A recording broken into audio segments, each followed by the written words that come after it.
Fabian Unterreger. Guten Morgen, Mario. Also wir sind jetzt von dem Moment an, und sogar wenn es nicht stimmt, lustig. Ja, absolut. Total ist wichtig. Mit dem Fabian Unterreger. Wichtige Ereignisse von der Woche noch einmal sauber durchgeschüttelt. Zum Beispiel Schlagzeilen Bye Bye Internet Explorer. Der Browser verschwindet bald einmal. 20 Jahre lang hat er uns ja Nerven und vor allem noch viel mehr Lebenszeit gekostet.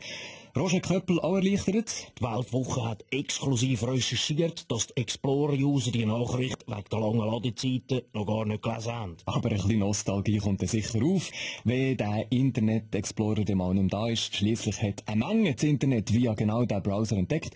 Christoph Blocher, wie ist das bei euch gewesen? Ihr seid ja eher ein bekennender Spätzünder in Sachen Web. Oh, so, ja, die muss ich dir sagen.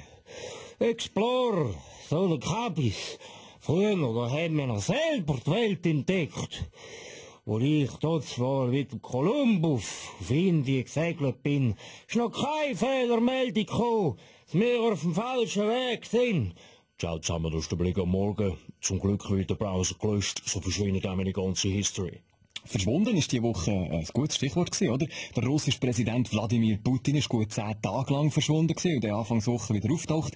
Niemand weiss, wo er ja wirklich war, was er gemacht hat. Krank. Oder seine Freundin wirklich ins Tessin, angeblich ins Tessin begleitet, wo sie vielleicht das Kind auf die Welt gebracht hat. Der Putin ist einer, den du einfach nicht wegbringst, wie meine Musik. Danke, hätten wir es nicht schön können sagen können. Bastian Schiro, grüner Nationalrat, ich gehe nicht davon aus, dass der mehr wüsst in diesem Fall. Ja, also, es haben ja wirklich alle gemeint, er sei im Tessin. Dabei ist er die ganze Zeit im Stau vor dem Gotthardtunnel gestanden. Andere Theorien zum Verschwinden von Putin, Roger Köppel. Um was geht's? Tauchen. Der Putin ist untertaucht, also wirklich untertaucht. Wir von der Weltwoche haben herausgefunden, dass der Putin 10 Tage lang kann, aber ohne unter Wasser sein, ohne Schnaufen.